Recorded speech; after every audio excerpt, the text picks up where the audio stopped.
ये आपकी दुर्दशा इसलिए है कि आपने अपने कौम की जो बुनियादी सीख है उसको आपने छोड़ दिया है। सबसे बड़ी बात आपके पैगंबर साहब ने बताई कि जिस कौम को अपने रहनुमाओं की समझ ना हो उसके ऊपर जालिम हुक्मरानों को मुसल्लत कर दिया जाता है। आप मानते हैं कि आज के जो हुक्मरान हैं वो जालिम हैं, तो भाई अगर पैगंबर साहब की कही हुई आधी लाइन ठीक है तो उसकी पहली लाइन भी ठीक होगी। कहीं ना कहीं आपसे रहनुमाओं को अपने चुनने में गलती हुई है, तभी तो इस दशा में पहुंचे हैं। लेकिन मुसलमान ये मानने को तैयार ही नहीं है। जिन गलत लोगों को आपने अपना रहनुमा बनाया और आज इस दशा में पहुंचे, उसी के साथ आप आगे चलना चाहते हैं।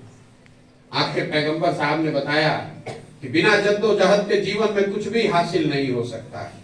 मुझे अफसोस है और आपके चेहरे पे कह रहा हूं, आज का मुसलमान जद्दोजहद नहीं करना चाहता। आप चुपचाप बैठे हुए हैं। आप अपनी लाचारी देखिए। 18% की 20 करोड़ की कौम आस लगाकर बैठी है, कोई गठबंधन हो जाए, कोई रहनुमा चला आए, कोई ममता बनर्जी मान जाए, कोई नीतीश कुमार न भागे तो हमारे बच्चों का जान बच जाए। आप अपनी दशा देखिए। आपकी आज का दिन इससे बेहतर और कौन सा दिन होगा आपकी लाचारी को बताने के लिए। अगर आपने जद्दोजहद की होती, अपनी जगह बनाई होती, अपनी ताकत खड़ी की होती, तो आज आपको नीतीश कुमार का चेहरा नहीं देखना पड़ता। लेकिन आपको तो जद्दोजहद करना नहीं है।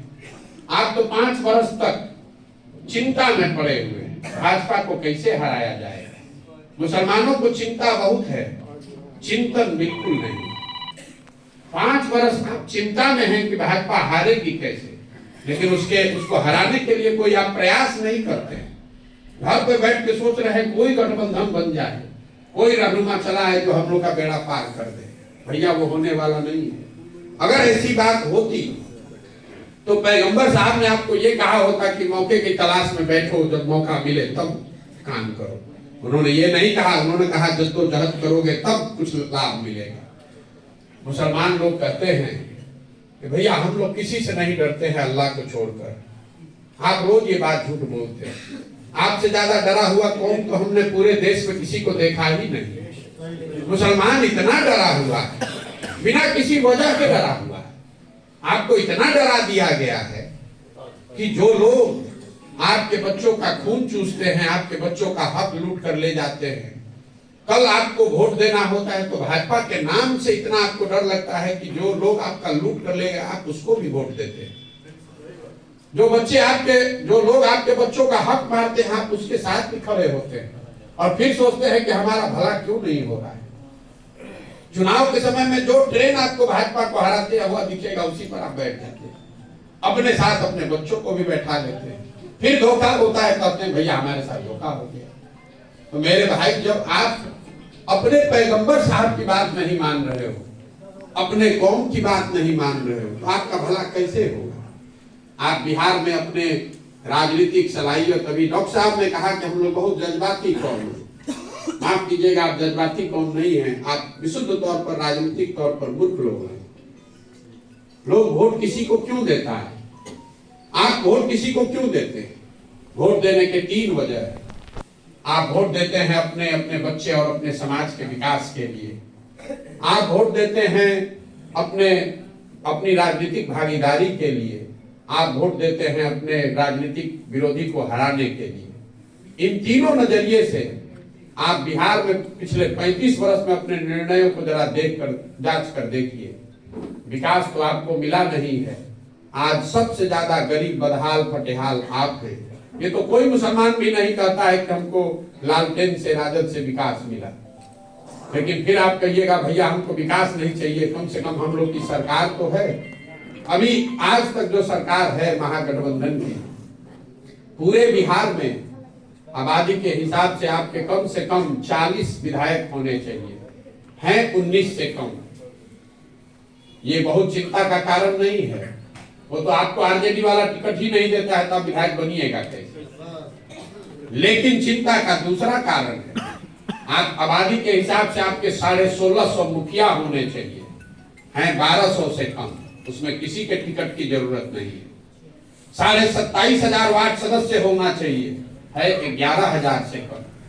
ये आपको क्या बताता है? आरजेडी जो करे सो करे, कांग्रेस करे सो करे, आपके समाज के लोग राजनीति में आ ही नहीं रहे। अगर आप राजनीति में अपने बच्चों को ला ही नहीं रहे तो आप जिस सुरक्षा के नाम पर आप वोट देते हैं, सबसे बड़ी सुरक्षा क्या है? राजनीतिक भागीदारी। जब आपके लोग विधानसभा में बैठेंगे तब तो सुरक्षा होगी आपकी। जब आपके लोग सदन में है ही नहीं, ना प्रमुख है, ना मुखिया है, ना विधानसभा में है, ना लोकसभा में है, एक कानून बनाएगा और आपको घर में दुबक के बैठना पड़ेगा। तो आपके बच्चे राजनीति में नहीं आ रहे, ये बहुत बड़ी समस्या है ये, लेकिन आप उसको भी नहीं देख रहे। तीसरा, आप कहिएगा भैया हमको विकास भी नहीं चाहिए, भागीदारी भी नहीं चाहिए, किसी तरह भाजपा को हरा दीजिए, हम लोग तो इसलिए वोट देते हैं लालटेन को।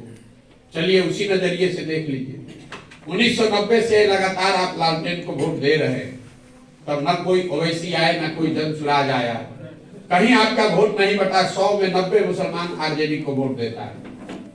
इसके बावजूद 1989-90 में भाजपा का बिहार में 0 सांसद था, आज उनके गठबंधन के 39 सांसद हैं। देश में उनके 2 सांसद थे, आज 300 से ज्यादा है।